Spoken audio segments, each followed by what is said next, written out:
Hello and welcome to Real Politic, the only dumb podcast.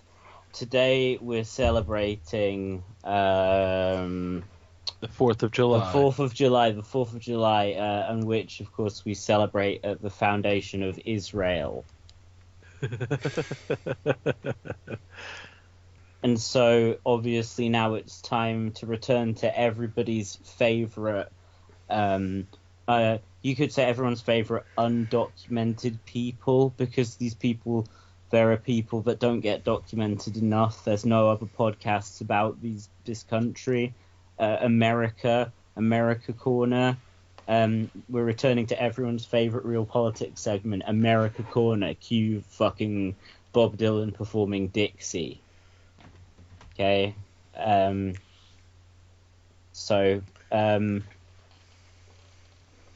Yeah, not Israel. Israel Corner, our new feature. Cue fucking Bob Dylan performing Hava Nagila. or just fucking Neighborhood Bully. It's gotta be. Classic song. Oh, fuck. Oh, we need to talk about that guy later who I was talking about Dylan with earlier. That guy fucking rules.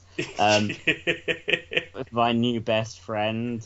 But first, I think it's important that we attend to official Real Politic business. So, of course, I've been vague and elliptical in my allusions made to my plans, my big plans to the guys. Now this is like our on-air Real Politics. It's like this every week, though. Right? I don't care.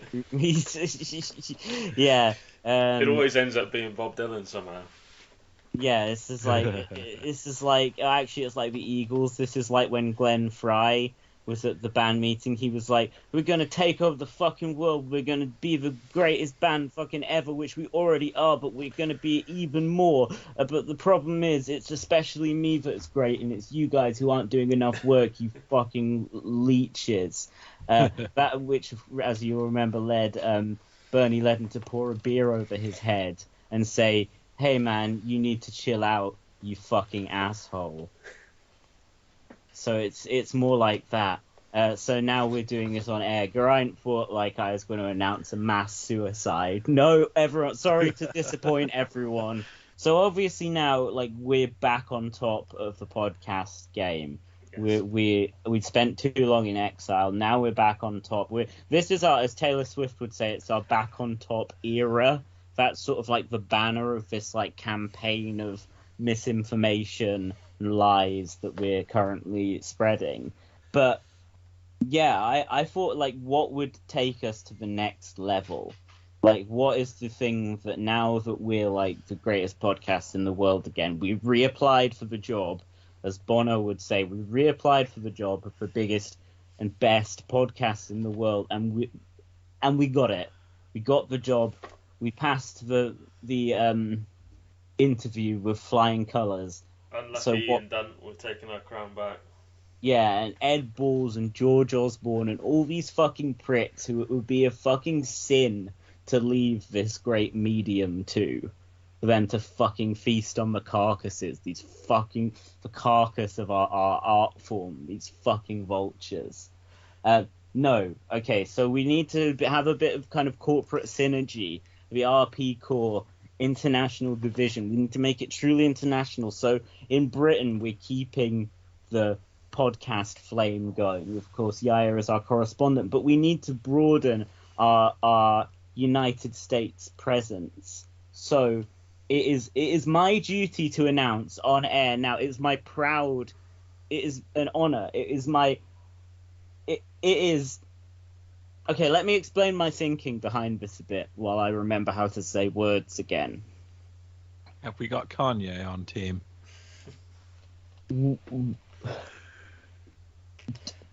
Don't interrupt me. He said he didn't want to be. He said he didn't want to be associated with a show that has extremists like FFF on regularly.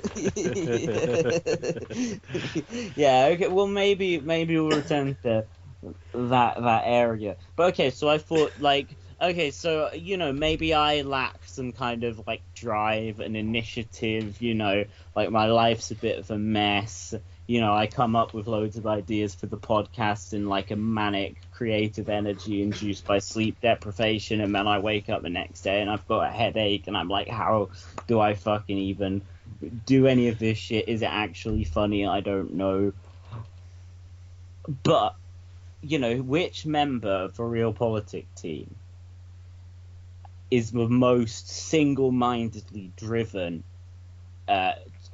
when it comes to self-advancement, to succeeding at all costs, at getting ahead in the game? Any guesses? Are we including past members in this? I didn't go there. It was Geraint who went there. Just one now on record. No, of course, it is the fame hunter, Yair Rice.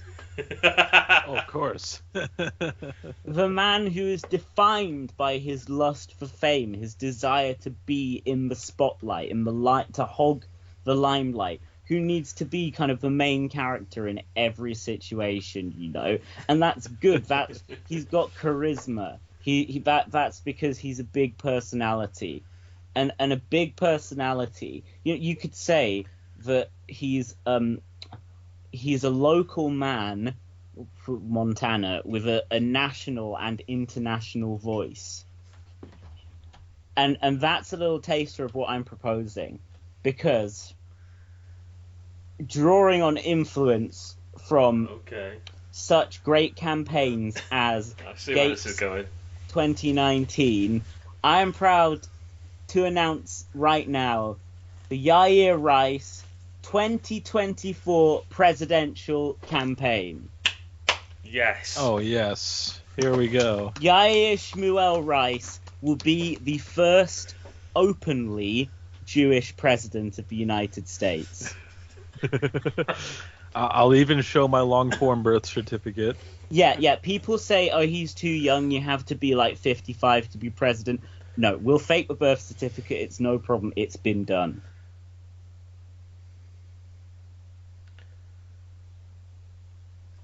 I mean, because Donald Trump is Slovakian. Yeah. Yes. I think this is a winner. I think that the more the people are exposed to Yair, the more they'll go for him. Yeah, and Kanye, I think, is going to have to get in line, and I think so are some other people, because I'm going to say it now, Yair, we're going to have to draw on your family connections. That's not an anti-Semitic thing. I'm talking about your auntie, Condoleezza. We're going to get her involved as a senior advisor, and you, my friend, are running on the Republican ticket. Always helps to have a dynasty going, yeah. Yeah, now, yeah, I'm aware of your extreme left-wing views. I'm very aware. I know them perhaps better than most people, better than almost anyone, possibly M. But I'm certainly up there in terms of an intimate knowledge of both your body and left-wing views. However, we're going to have to make some compromises. We're going to have to make some triangulations. So there's certain things we can talk about. So we can talk about how you think the Democrats are demons and pedophiles. Oh, yeah. That'll go well. Fine. That's fine. And it's okay if you say that they're lizards because it's not anti-Semitic. Yeah. Because you're saying it. There's a lessening of the ambiguity for you saying it versus David Icke saying word for word the same thing. In fact, I think you should also call them explicit anti-Semitic slurs, because it also wouldn't be anti-Semitic if you said it. And draw on a vast history of conspiracy theories about global domination and media control. It will help me secure that niche as the one who's not afraid to speak the truth. Yeah, walk on stage to They Own the Media and be like, I'm like Donald Trump. Yeah, I'm a crook, but I embrace it. But no, I mean, you can talk about the gun issue as well. You're very pro-gun, aren't you? How cool guns are, yes. Yeah, yes. Show everyone your fucking, bumper stickers and stuff.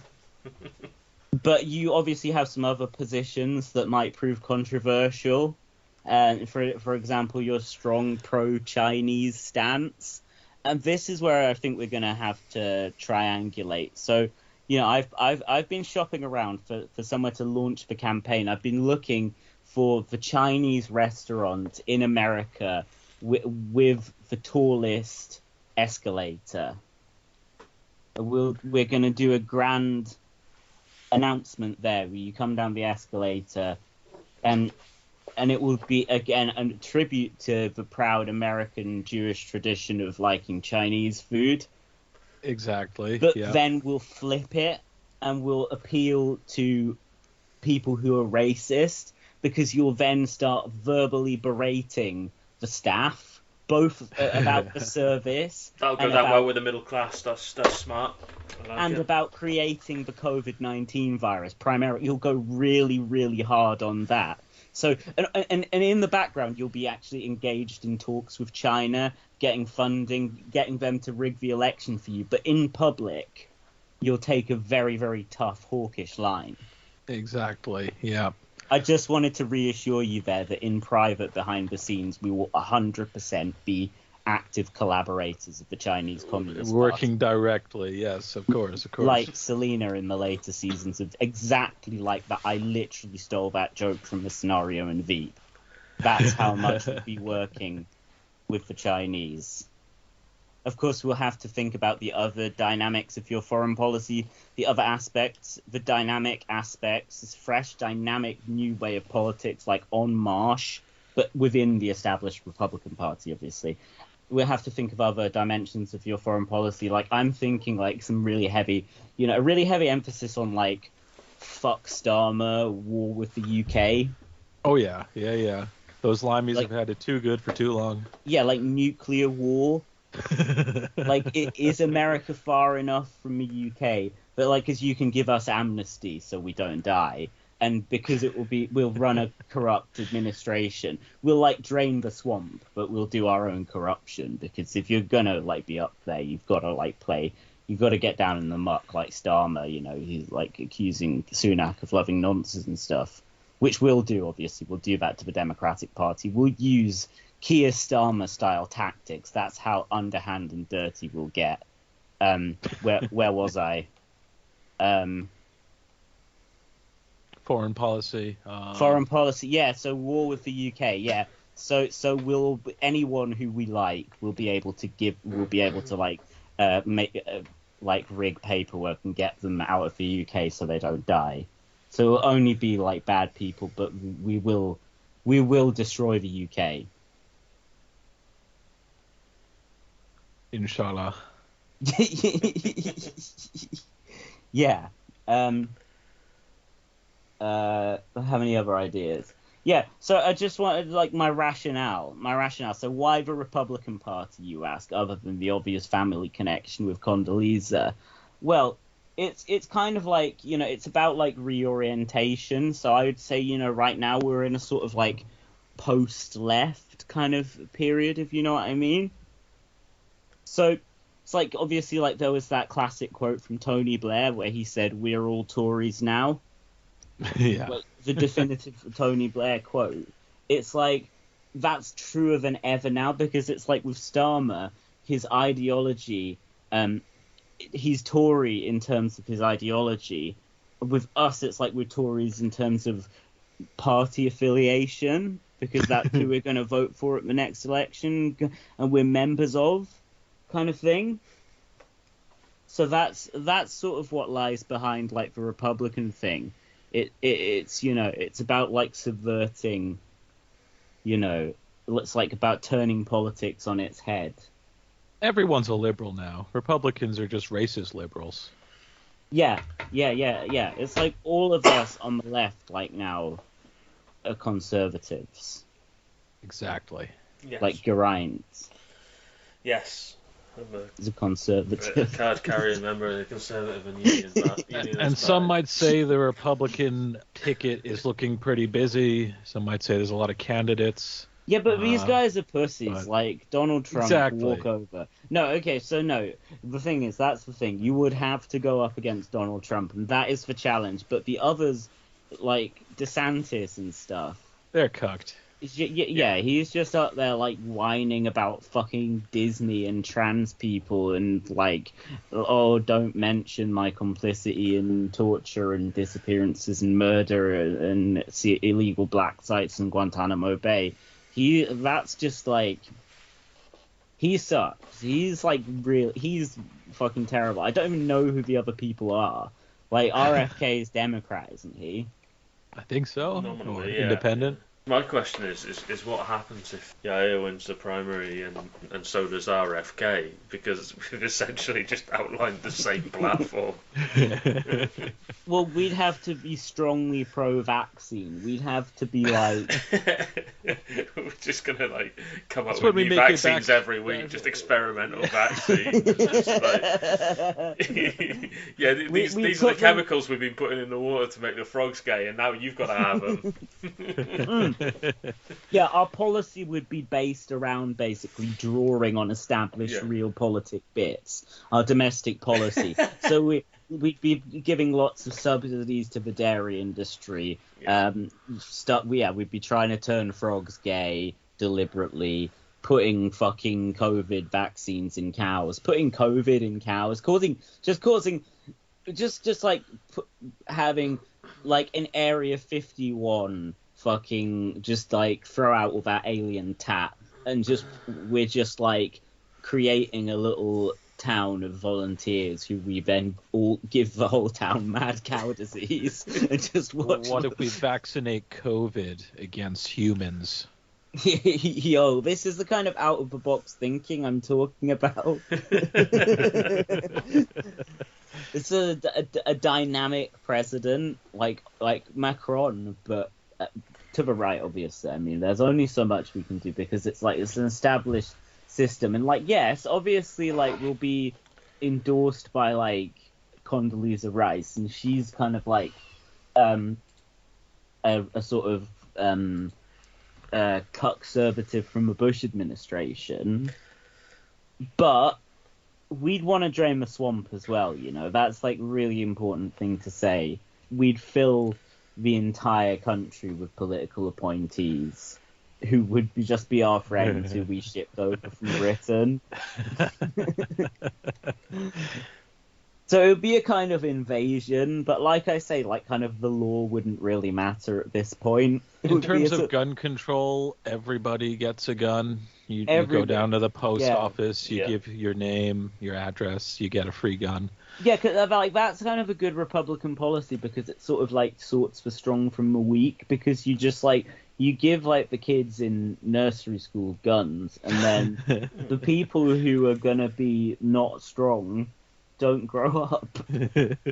There's not really any more stringent gun control you can have than that control being, if you fuck around too much, someone's going to shoot you. You get shot, it's controlled. You get controlled guns. by guns. Yeah. Exactly. You've got to use your gun responsibly, or someone who doesn't will kill you. Yeah.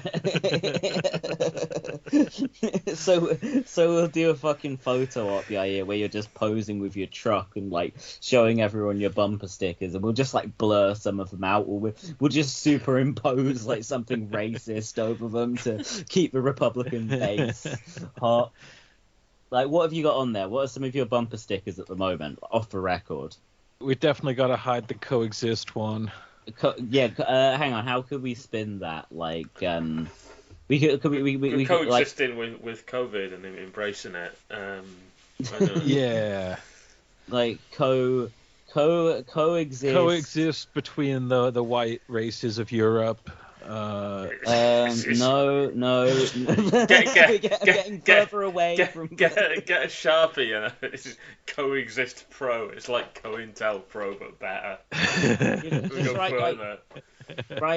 write don't over it, like the Johnny Rotten I hate Pink Floyd t-shirt, right? No, just write I hate over it, because then it's in like a long tradition of grammatically incorrect racist propaganda. Yeah, I mean, I tried earlier, like inspired by like the Chris Morris episode, I was gonna like do a bit of like audio gangster piracy or whatever the fuck they call, you know, like cassette boy and people, whatever they fucking call it, like clipjacking, Oh yeah, fucking sound murders.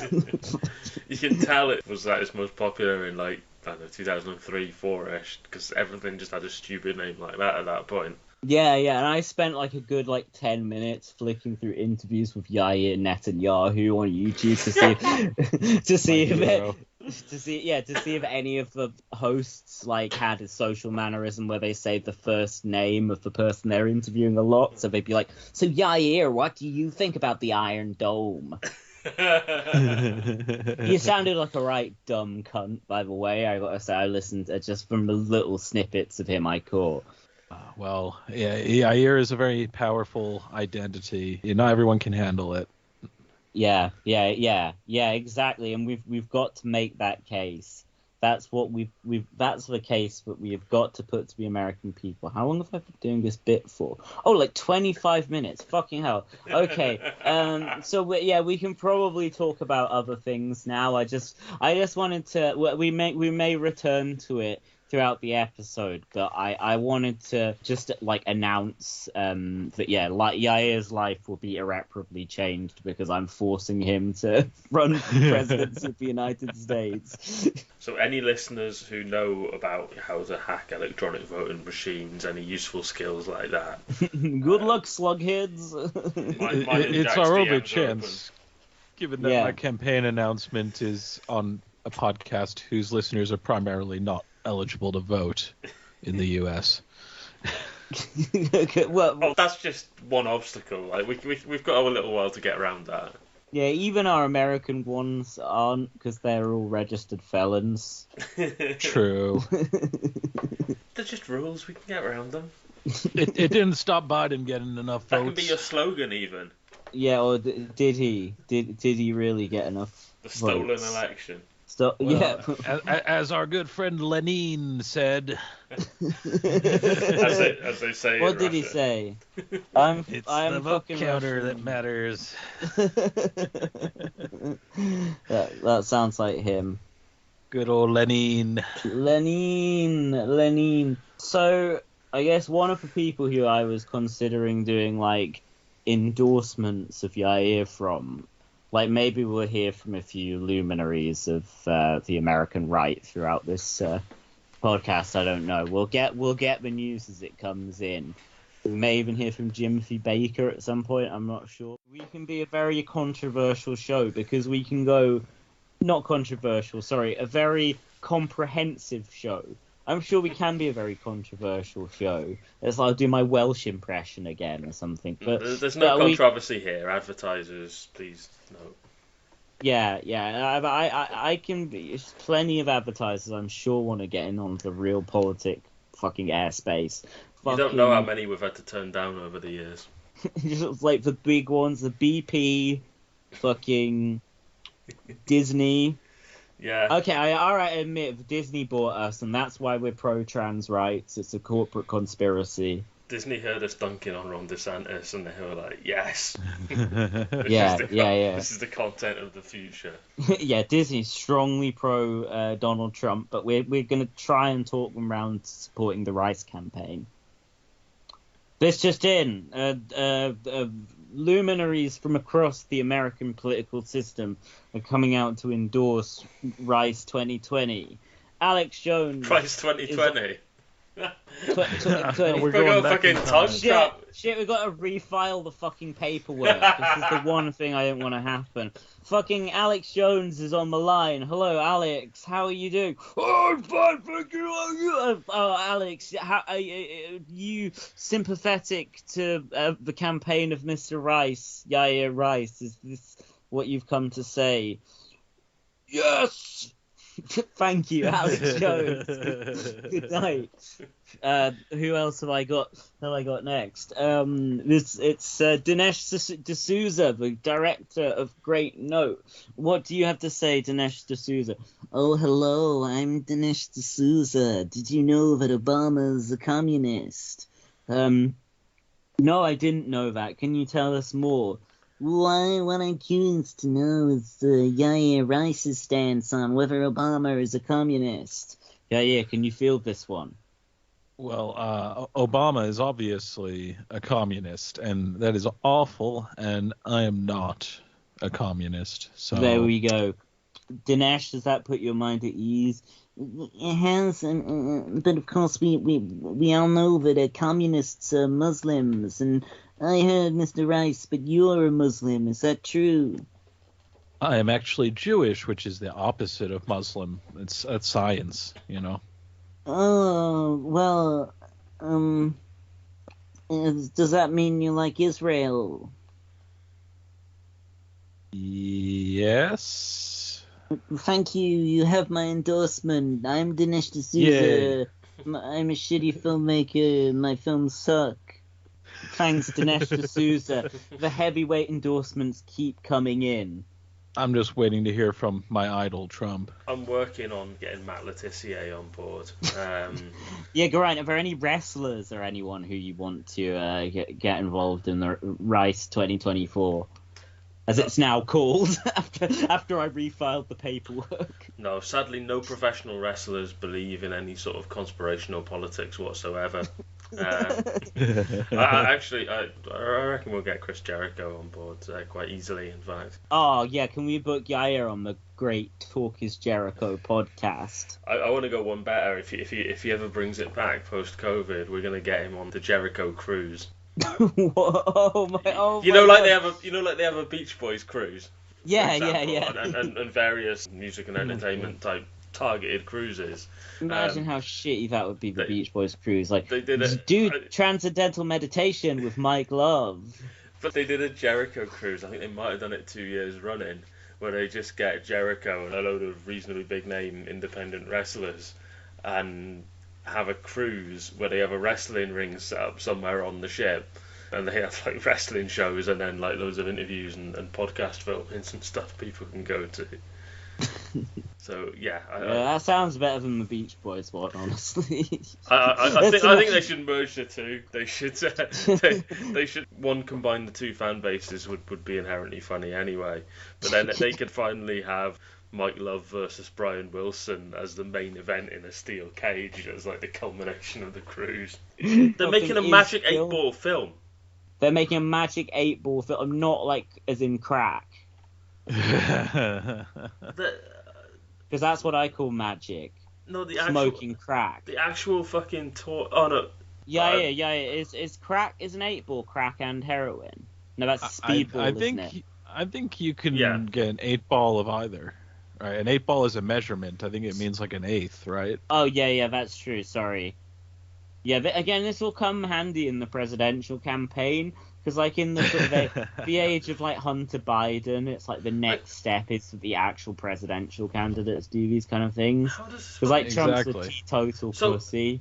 I'm just getting word that the Rice campaign has now been endorsed by Louis Farrakhan. Oh, excellent. Due to the UK government's new anti-BDS laws, his voice is not allowed to be broadcast, and what he said must be performed by a white British actor. It's definitely not that I'm reluctant to do an impression of an African-American man. We've finally done it. We've found the impression he's not quite willing to commit to fully. It's taken too many years, but we got there in the end, guys. This just in, they have amended. The